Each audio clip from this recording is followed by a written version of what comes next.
Então, sou Fernando Schmidt, sou engenheiro eletricista na PHB Solar, tá? E hoje a gente vai estar falando um pouquinho sobre as soluções da PHB Solar para grandes usinas, tá? Focando aí em usinas acima de 500 kW principalmente, ok? Falando um pouquinho sobre a PHB Solar rapidamente, para não tomar muito tempo da apresentação. PHB já é uma empresa com 39 anos de idade, ano que vem já vai estar virando uma empresa de 40, tá? E a gente iniciou lá em 84 através das fontes chaveadas. Então, o nosso início de vida já foi na eletrônica, certo? A gente foi para o setor de telecom em 94 através dos retificadores e conversores, tá? Armários para telecom no ano 2000. 2014 a gente entrou com os kits fotovoltaicos. Então, o primeiro inversor homologado do Brasil pelo Inmetro foi da PHB. Desde 2010 a gente já vinha, né, com estudo de solar através da formulação da resolução 482, né, onde o seu Wildo participou dessa formulação junto ao Inmetro depois, tá? Junto à Neel, desculpa. Inversor híbrido modular em 2016. Então, nós em 2016 já tínhamos uma solução híbrida, né? Onde era um gabinete com inversor on-grid e off-grid. 2019 com o nosso sistema BESS, que já está operando há um bom tempo, né? Mais de 4 anos lá na PHB, na USP, em outros locais. Onde a gente consegue fazer soluções de micro-rede, por exemplo, onde não tem rede da concessionária. A gente consegue colocar fotovoltaico, consegue colocar diesel junto. Então, é uma solução bem completa. 2021, a gente veio com o inversor off-grid, 22 com a estação de recarga CA, né, para veículos elétricos, e 22 também inversor híbrido compacto, daí, então inversor 2 em 1, tá? Com a bateria de lítio, que a gente tem inclusive no nosso stand para estar apresentando para vocês, tá? Diversas soluções daqui estão no nosso stand. 2023, né, este ano, a gente veio com a estação de recarga CC. Então, hoje, nas potências de 40 kW e 102 kW, com 1, 2 ou 3 conectores. Então, isso é configurável. O tipo de conector também é configurável, a gente pode conversar mais. E o inversor híbrido trifásico com 20 kW e baterias de até 230 kWh conectado nesse inversor, tá? E agora, falando do que a gente quer conversar hoje, que é as soluções da PHB para grandes usinas. Eu apresento, né, nessa palestra aqui o nosso inversor PHB 250K HT, que é um inversor de 250 kW, que trabalha em 800 volts CA e 1500 volts CC, tá? Então é um inversor que tem uma classe de tensão tanto na entrada CC quanto na saída CA mais elevada, justamente para nos trazer diversas vantagens que a gente vai estar comentando depois, tá? Para usinas desse porte maior. O inversor que só trabalha com 3 fases e o terra, não tem neutro, então já é uma economia, né, na questão do cabeamento. A gente não tem o cabeamento de neutro levando até ele. O inversor que tem 12 MPPTs, né, 12 rastreadores com 24 strings, então 2 strings em paralelo por MPPT. Então, apesar de ser um inversor voltado, né, principalmente para usinas de solo, ele também pode ser utilizado em telhado, por conta dessa quantidade de rastreadores bem interessante, tá? 10 anos de garantia, ok? Como toda a linha da PHB. Proteção CC integrada, então ele já tem, né, o DPS tipo 2 lá integrado em Y, então é uma vantagem que já tem uma proteção extra, né? Não impede de eu colocar externamente, obviamente. PLC integrado, então isso aqui a gente também vai estar comentando, que é uma questão bem interessante, né, para usinas de solo onde os inversores estão dispostos na planta. Eu não preciso levar a internet até eles, tá? Ele vai fazer uma comunicação por Power Line Communication, né, o PLC, vai mandar todos os dados de monitoramento, cada inversor vai mandar os dados de monitoramento pelo próprio cabo de fase. E eu só preciso conectar um equipamento, que é o SCB3000, na internet, e ele vai estar lendo, né, todos os dados de todos os inversores da planta, e ele vai estar enviando esses dados para a nuvem, tá? E ele tem o PID Recovery, que é uma tecnologia bem interessante para recuperar os elétrons perdidos que os módulos, né, perdem durante a operação diurna deles. Então ele manda, depois eu vou falar um pouquinho mais, ele injeta uma tensão, vamos dizer, contrária durante a noite nessas strings, e os módulos, eles recuperam os elétrons que eles perderam durante o dia por conta de estarem expostos a uma tensão muito elevada, que aqui é até 1500 volts. Então o módulo ele tem uma degradação menor ao longo da vida útil dele quando trabalha com esse inversor, tá? PHB também fornece autotransformadores. Por quê?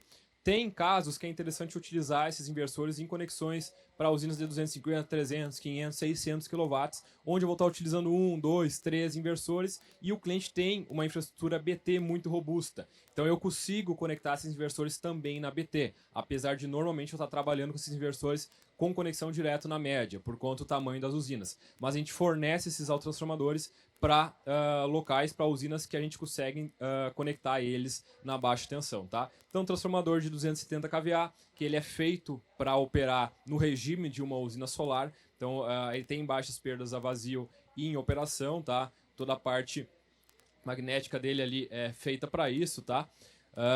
E a gente tem, né, o autotransformador de 800 para 380 e 800 para 220. Então, aqui em Minas, por exemplo, que a gente vai encontrar muita rede de 220 volts, a gente também consegue fazer rebaixar nessa tensão de 800 para 220.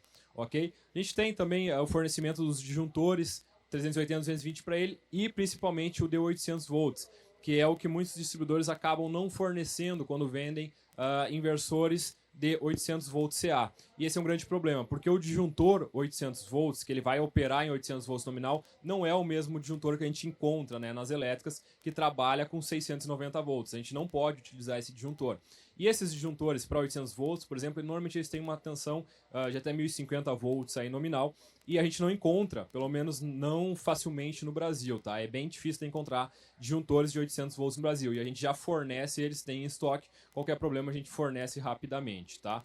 Então a gente pensa, né, em todo o ecossistema para fornecer ao cliente, não só entregar o inversor e o resto o cliente se vira, né? Não é assim. Aqui está o SCB3000. Esse é o equipamento que faz, né, a comunicação lá PLC. Então ele vai demodular, né, todo o sinal que o inversor manda. Porque como é que isso funciona? Cada inversor ele vai ter as informações de monitoramento que ele precisa enviar para a nuvem. Então, tensão, correntes, tem alguma falha, produção, energia gerada. Então, ele vai fazer uma modulação desse sinal de monitoramento e ele vai injetar esse sinal modulado pelas próprias fases, numa frequência muito mais elevada, né, que é a frequência base, lá de 60 Hz. Então, todos os inversores, por exemplo, 10 inversores espalhados pela planta, cada inversor vai estar injetando, né, o sinal modulado pela própria fase, e o SCB3000 lá no local de conexão CA, por exemplo, onde todos os inversores vão paralelar na rede, ele vai fazer a leitura desse sinal modulado de cada inversor, vai converter, né, esse sinal e vai ele enviar para a nuvem. Então, qual que é a vantagem? Eu não preciso levar um cabo RS485, um cabo Ethernet, uma fibra ótica ou mesmo Wi-Fi para cada inversor. Eu não preciso conectar esses inversores da internet, porque eles vão estar enviando esse sinal e o SCB3000 que vai estar conectado. Então eu diminuo, né, mão de obra, riscos de rompimento de cabos até esses inversores. Então é um equipamento que tranquiliza nessa questão de monitoramento, tá? Quais são as vantagens, né? A gente fala muito, por exemplo, dos 1500 volts e 800 volts, que isso parece até um problema, porque eu tenho uma classe de tensão diferente da convencional, mas traz muitas vantagens para usinas de maior porte. Primeira, né, menor custo com cabeamento CC. Por quê? Eu tenho strings maiores. Então, em inversores 380 volts, normalmente são 1100 volts, eu vou trabalhar com strings aí de 19, 20, 21 módulos. Aqui eu tenho 1500 volts, então eu vou trabalhar com strings de 25, 26, 27, às vezes até 28 módulos. Então, para a mesma potência, eu tenho menos strings. Consequentemente, menos custo com cabeamento CC e menos perda, né, CC, porque eu tenho menos strings, ok? Também tenho menos custo com cabeamento CA, pelo mesmo motivo. Tenho uma tensão mais elevada, mais do que o dobro do convencional, que seria o 380.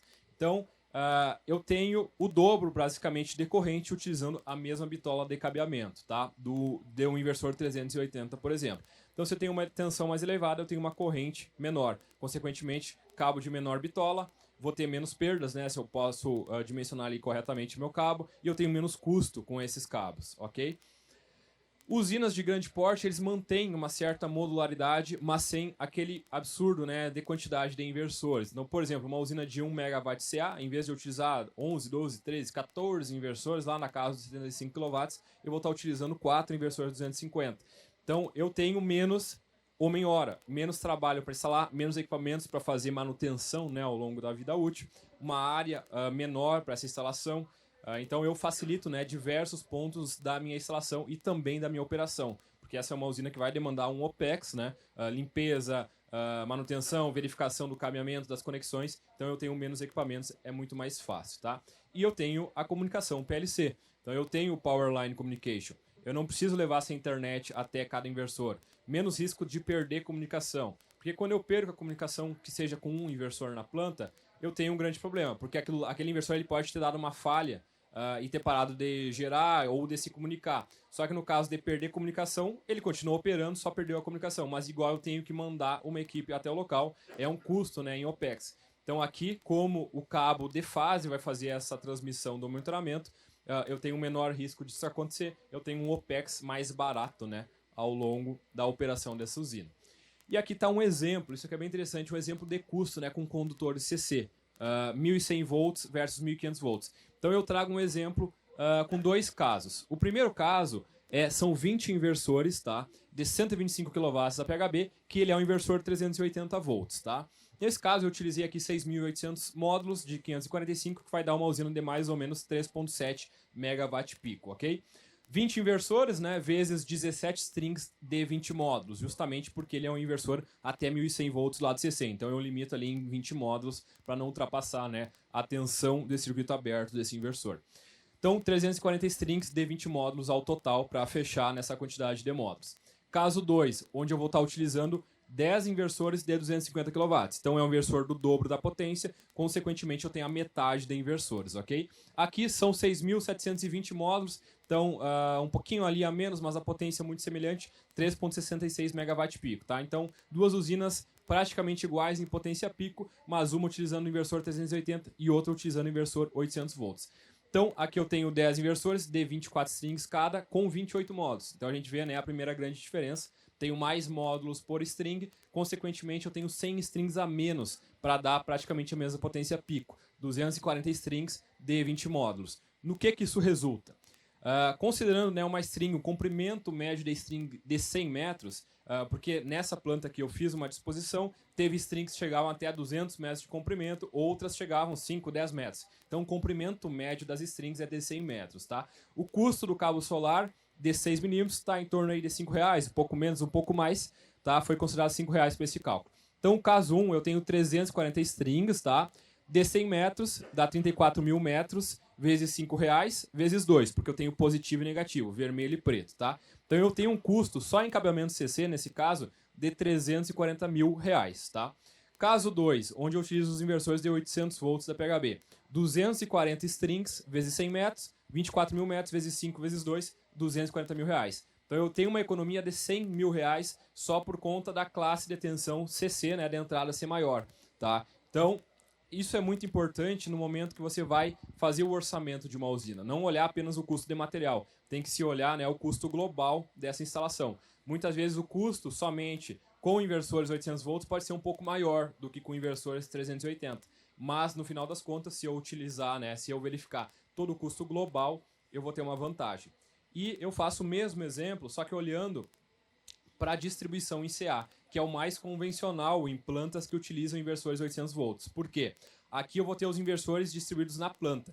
No caso anterior, que era a distribuição CC, eu teria uma usina virtual central, onde eu junto todos os inversores e transmito, né, em CC dos módulos até aquela sala onde vai ficar todos os inversores. Mas o mais convencional, nesses casos de utilizar inversores 800 volts, é eu ter os inversores juntos das mesas, né, fotovoltaicas. Então, separados na planta, tá? Então, eu vou fazer a transmissão em CA até o ponto de conexão, tá? Nesse caso, eu faço, esse exemplo eu faço os mesmos casos, né? Caso 1 com 20 inversores de 125K, que são 380 volts, vai ter uma corrente de saída ali de 191 amperes, com um disjuntor de proteção de 250 amperes normalmente. Então, eu tenho 20 inversores vezes 3 fases, vezes 100 metros. Então, o comprimento do cabo é mais ou menos o mesmo, tá? 6.000 metros de cabo CA. Considerei só o caso dos cabos de fase aqui, tá? Caso 2, eu tenho 10 inversores de 250K, vai dar a mesma potência, 2.5 MW CA, né? E a mesma corrente praticamente, tá? Então ele tem o dobro aí de tensão. Então 10 inversores vezes 3 fases vezes 100 metros vai dar 3.000 metros de cabo, né? Metade dos condutores, ok? Considerando aí cabo CA de 185 milímetros, isolação HIPR, então isolação 90 graus de cobre, esse cabo aí tem um custo médio de R$160 o metro, tá? Então eu tenho 6.000 metros, no caso 1 vezes R$160, R$960 mil em condutor CA, utilizando inversores 380 volts. No caso 2, eu tenho 3.000 metros, né, a metade do condutor, eu tenho R$480 mil. Então eu tenho a metade, quase meio milhão de economia em condutor por utilizar um inversor com classe de tensão maior. Então é realmente uma diferença que a gente tem que observar, né, no momento do orçamento, do pré-projeto, para entregar a solução com melhor custo-benefício para o cliente, tá? Aqui mostrando um pouquinho das soluções, né, de estrutura solo da PHB, porque essas usinas normalmente vão estar colocadas em solo e a gente tem duas soluções para oferecer para os nossos parceiros. A primeira, que é a mais utilizada em usinas de maior porte, tá, que é a solução monoposte. Essa é uma solução em aço com tratamento ZAN, então é interessante que não é aço galvanizado, ele tem algumas vantagens em relação ao aço galvanizado. Ele tem uma liga anticorrosão que é o zinco, alumínio e magnésio. Então essa liga, ela primeiro tem uma resistência melhor, né, anticorrosiva do que o galvanizado. E o segundo é que por ter o alumínio na liga, zinco, alumínio e magnésio, ela tem uma diferença de potencial da estrutura pro perfil de alumínio muito menor do que o aço galvanizado. O aço galvanizado, por serem dois metais diferentes, né, alumínio e o aço com tratamento galvanizado, acaba tendo uma diferença de potencial entre os dois metais e ao longo dos anos isso pode dar uma corrosão galvânica, onde um metal vai doar elétrons para o outro, tá? Então um metal perde elétron para o outro e acaba oxidando. Aqui eu não tenho, apesar de eu ter também aço, como eu tenho essa liga, né, com alumínio no tratamento, a diferença de potencial é muito menor e eu não tenho essa corrosão galvânica, tá? Então é uma estrutura que vai durar mais tempo. Eu tenho todos os periféricos em aço inox, então eu não tenho parafuso também com galvanizado, por exemplo, que seria um grande problema ao longo dos anos, onde o parafuso enferruja. Aqui é aço inox, tá? 2 padrões de inclinação, então 5, 10 e 15 graus, ou 20, 25 e 30 graus. Vai depender, né, do local de instalação que vocês vão estar utilizando. Aqui em Minas, imagino que vai ser em torno de 16 a 19 graus, dependendo, né, da região que vocês vão estar instalando. Então vocês vão optar pelo D15 ou pelo D20 graus, tá? Aterramento de módulos e perfil clipe a clipe. Então a PHB ela salienta muito a importância da equipotencialização de todas as massas. Módulos, estrutura, inversor. Então a gente tem um aterramento módulo a módulo, vai equipotencializar com o perfil e o perfil vai integrar, né, vai jogar esse aterramento junto para a malha. E essa malha vai estar também conectada à massa de terra do inversor. Então isso é muito importante para a segurança de qualquer operador ou de qualquer pessoa que vai estar no local e para o inversor trabalhar corretamente, tá? Para ele enxergar qualquer problema de falha de isolação, por exemplo, nos cabos CC, ele precisa estar equipotencializado com todas as massas, certo? E a gente tem a solução também biposte. Então é uma solução que é 100% de alumínio anodizado, essa estrutura, ela não é de aço. Então ela é com alumínio da mesma liga e têmpera do frame do módulo e do perfil, que é a liga 663, têmpera 5. Então eu também elimino qualquer problema de corrosão entre perfil ou frame do módulo e a estrutura, tá? Então isso é bem interessante. Todos os periféricos e parafusos são em aço inox, né? 304, então também tem uma resistência muito boa para a parte de corrosão. Ela é fabricada sob medida para qualquer inclinação, então eu posso ter inclinação de 16, 17, 18, 19 graus. Isso aqui a gente consegue fazer tranquilamente. Um material extremamente leve que facilita, né, o transporte, facilita a instalação. Então, não adianta de nada eu ter uma estrutura muito boa se ela é difícil em instalação. Acaba que no momento da instalação eu vou ter erros, até por fadiga, por problema na instalação. Então, eu preciso de uma estrutura que seja de fácil instalação e leve, que é o que essa estrutura entrega. Então, em usinas de menor porte, 75, 50, 40, 100 kW, a tendência é o pessoal estar utilizando essa estrutura pela facilidade, tá? Então, a gente oferece essas duas soluções. Qual que é a correta? Não tem, depende do que o cliente se adapta melhor ou até mesmo do tamanho da usina, tá? Então, pessoal, agradeço muito a atenção, deixo os contatos aí da PHB e meu. A gente está logo aqui ao lado, numa estande que tem bastante produto da gente. Convido vocês agora na parte da tarde, estar passando ali para conversar um pouquinho com nós, tá bem? Agradeço todo mundo aí. Bom resto de feira.